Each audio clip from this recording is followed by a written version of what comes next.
ಸ್ವಾಗತ GK quiz guide ಕೆ channel. ನೀವು ನಮ್ಮ ಚಾನೆಲ್ಗೆ ಹೊಸಬರಾಗಿದ್ರೆ ದಯವಿಟ್ಟು ಸಬ್ಸ್ಕ್ರೈಬ್ ಮಾಡಿಕೊಳ್ಳಿ. ಬನ್ನಿ ಮೊದಲನೇ ಪ್ರಶ್ನೆ ನೋಡೋಣ. ಯಾವುದನ್ನು ಸೇವಿಸುವುದರಿಂದ ದೇಹ ತಂಪಾಗಿರಿಸುವುದು ಅಲ್ಲದೆ ಬಾಯಿಯ ದುರ್ಗಂಧ ಹೋಗಲಾಡಿಸುತ್ತದೆ? ಆಪ್ಷನ್ ಎ ಎಲೆ ಅಡಿಕೆ, ಬಿ ಪೈನಾಪಲ್, ಸಿ ಬೇಲದ ಹಣ್ಣು, ಡಿ ಗಲ್ಕಂಡ್.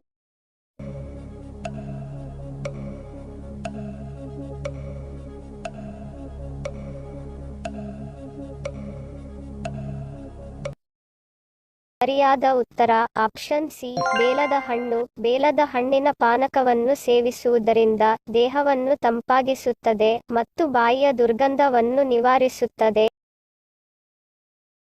ಎರಡನೇ ಪ್ರಶ್ನೆ. ಯಾವ ದೇಶವು ಹೆಚ್ಚು ಪ್ಲಾಸ್ಟಿಕ್ ಅನ್ನು ಬಳಸುತ್ತದೆ? Option A Bharat, B America, C Japan, D Russia.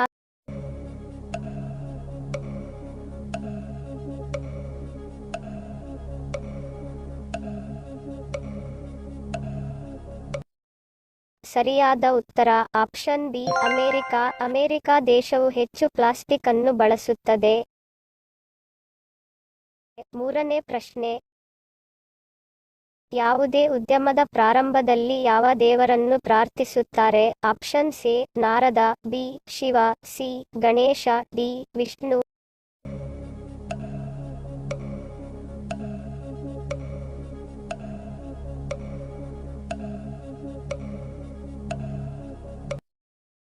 ಸರಿಯಾದ ಉತ್ತರ ಆಪ್ಷನ್ ಸಿ ಗಣೇಶ. ಯಾವುದೇ ಉದ್ಯಮದ ಪ್ರಾರಂಭದಲ್ಲಿ ಗಣೇಶ ದೇವರನ್ನು ಪ್ರಾರ್ಥಿಸುತ್ತಾರೆ. ನಾಲ್ಕನೇ ಪ್ರಶ್ನೆ. ದ್ವಾರಕದ ರಾಜನ ಮಗಳು ರೇವತಿಯ ಪತಿ ಯಾರು? Option A Nakula, B Yudhishthira, C Karna, D Balarama.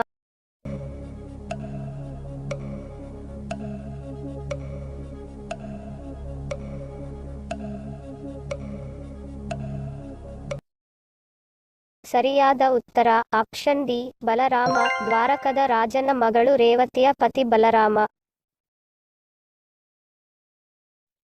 ಐದನೇ ಪ್ರಶ್ನೆ.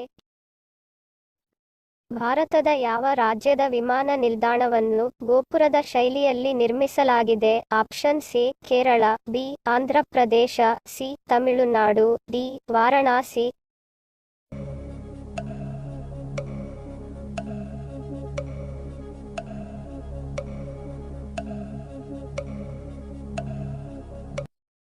ಸರಿಯಾದ ಉತ್ತರ ಆಪ್ಷನ್ ಸಿ ತಮಿಳುನಾಡು. ತಮಿಳುನಾಡಿನ ತಿರುಚರಪಲ್ಲಿಯ ಅಂತಾರಾಷ್ಟ್ರೀಯ ವಿಮಾನ ನಿಲ್ದಾಣವನ್ನು ಗೋಪುರದ ಶೈಲಿಯಲ್ಲಿ ನಿರ್ಮಿಸಲಾಗಿದೆ. ತಿರುಚಿ ಮತ್ತು ಸುತ್ತಮುತ್ತಲಿನ ಸ್ಮಾರಕಗಳ ವಾಸ್ತುಶಿಲ್ಪದ ಪರಿಕಲ್ಪನೆಯಿಂದ ಮತ್ತು ಪೊಂಗಲ್, ರಂಗೋಲಿಯಂತಹ ಹಬ್ಬಗಳಿಂದ ರಚಿಸಲಾಗಿದೆ. ದಕ್ಷಿಣ ಭಾರತದ ವಾಸ್ತುಶಿಲ್ಪದ ಗೋಪುರಗಳ ಅಲಂಕಾರಿಕ ಮೇಲ್ಛಾವಣಿಯಿಂದ ಐಕಾನಿಕ್ ರೂಪವನ್ನು ಪ್ರೇರೇಪಿಸಲಾಗಿದೆ. ಆರನೇ ಪ್ರಶ್ನೆ. ಅತಿ ಹೆಚ್ಚು ನೇರಳೆ ಗುಲಾಬಿ ಯಾವ ದೇಶದಲ್ಲಿ ಕಂಡು ಬರುತ್ತದೆ? Option A Bharat, B Russia, C Turkey, D America.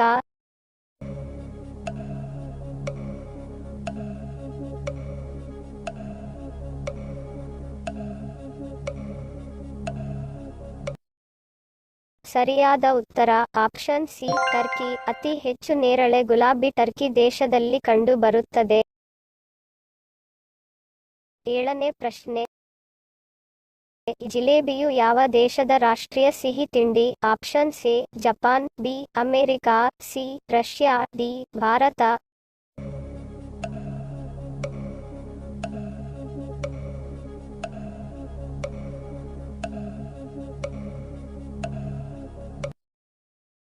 ಸರಿಯಾದ ಉತ್ತರ ಆಪ್ಷನ್ ಡಿ ಭಾರತ. ಜಿಲೇಬಿ ಭಾರತ ದೇಶದ ರಾಷ್ಟ್ರೀಯ ಸಿಹಿ ತಿಂಡಿ. ಎಂಟನೇ ಪ್ರಶ್ನೆ.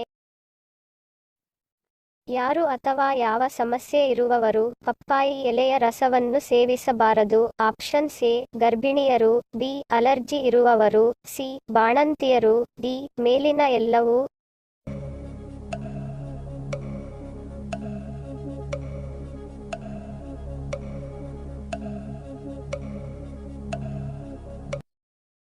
ಸರಿಯಾದ ಉತ್ತರ ಆಪ್ಷನ್ ಡಿ ಮೇಲಿನ ಎಲ್ಲವೂ. ಕೆಲವರಿಗೆ ಕೆಲವೊಂದು ಆಹಾರಗಳು ಆಗಿ ಬರುವುದಿಲ್ಲ. ಅದೇ ರೀತಿ ಪಪ್ಪಾಯಿಯಿಂದ ಅಲರ್ಜಿ ಅನ್ನು ಹೊಂದಿದ್ದರೆ ಯಾವುದೇ ಕಾರಣಕ್ಕೂ ಅಂತವರು ಪಪ್ಪಾಯಿ ಎಲೆಗಳನ್ನು ಸೇವಿಸಬಾರದು. ಇದು ಇಷ್ಟೇ ಅಲ್ಲದೆ ಗರ್ಭಿಣಿಯರು ಆಗಿದ್ದರೆ ಅಥವಾ ಸ್ತನಪಾನ ಮಾಡುತ್ತಿದ್ದರೆ ಪಪ್ಪಾಯಿ ಎಲೆಯ ಜ್ಯೂಸ್ ಸೇವಿಸುವ ಮೊದಲು ವೈದ್ಯರನ್ನು ಸಂಪರ್ಕಿಸುವುದು ಮತ್ತು ಅವರ ಸಲಹೆಗಳನ್ನು ಪಡೆದು ಪಪ್ಪಾಯಿ ಎಲೆಯ ಜ್ಯೂಸ್ ಸೇವಿಸುವುದು ಒಳ್ಳೆಯದು. 9ನೇ ಪ್ರಶ್ನೆ. ಒಮ್ಮೆ ಬಳಸಿದ ಟೀ ಪುಡಿಯನ್ನು ಮತ್ತೆ ಬಳಸಿದರೆ ಏನಾಗುತ್ತದೆ? ಆಪ್ಷನ್ ಎ ಗಾಯವಾಸಿ, ಬಿ ಕೂದಲು ಹೊಳಪು, ಸಿ ಕ್ಯಾನ್ಸರ್, ಡಿ ಕರುಳು ಸೋಂಕು.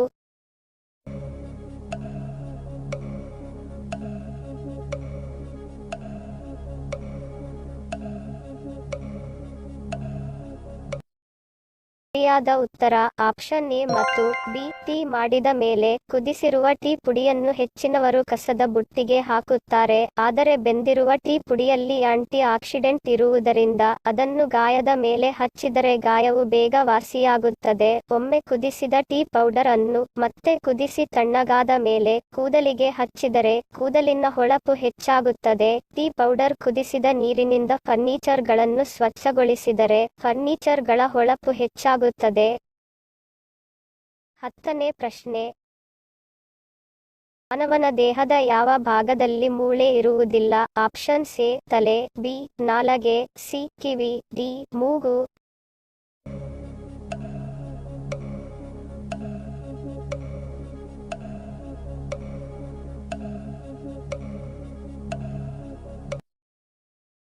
ಸರಿಯಾದ ಉತ್ತರ ಆಪ್ಷನ್ ಬಿ ನಾಲಗೆ. ಮಾನವನ ನಾಲಗೆಯಲ್ಲಿ ಮೂಳೆ ಇರುವುದಿಲ್ಲ. ಹಿಂದಿನ ಸಂಚಿಕೆಯಲ್ಲಿ ಕೇಳಿರುವ ನಮ್ಮ ಪ್ರಶ್ನೆ ನಿಮ್ಮ ಉತ್ತರದ ಪ್ರಶ್ನೆ. ಮಹಾಭಾರತದಲ್ಲಿ ಬರುವ ಪಾತ್ರದ ಹೆಸರನ್ನು ಗುರುತಿಸಿ. ಉತ್ತರ ಏಕಲವ್ಯ.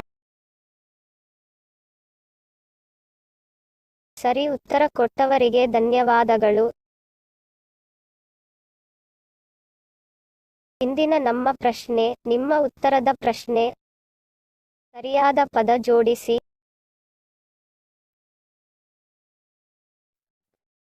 ಉತ್ತರ ಗೊತ್ತಿದ್ದರೆ ಕಮೆಂಟ್ ಮಾಡಿ ತಿಳಿಸಿ. ಸರಿ ಉತ್ತರ ಮತ್ತು ಸರಿ ಉತ್ತರ ಕೊಟ್ಟವರ ಹೆಸರನ್ನು ಮುಂದಿನ ಸಂಚಿಕೆಯಲ್ಲಿ ತಿಳಿಸುತ್ತೇನೆ. ವಿಡಿಯೋ ಪೂರ್ತಿಯಾಗಿ ನೋಡಿದ್ದಕ್ಕೆ ಧನ್ಯವಾದಗಳು. ವಿಡಿಯೋಗೆ ಮೆಚ್ಚುಗೆಯ ಲೈಕ್ ಕೊಟ್ಟು ಶೇರ್ ಮಾಡಲು ಮರಿಬೇಡಿ. ಇನ್ನೂ ಸಬ್ಸ್ಕ್ರೈಬ್ ಮಾಡದವರು ಪ್ಲೀಸ್ ಸಬ್ಸ್ಕ್ರೈಬ್ ಮಾಡಿ ಪ್ರೋತ್ಸಾಹಿಸಿ. ಮತ್ತೊಂದು ಇಂಟ್ರೆಸ್ಟಿಂಗ್ ಪ್ರಶ್ನೆಗಳೊಂದಿಗೆ ಸಿಗ್ತೀನಿ. Love you all. Take care.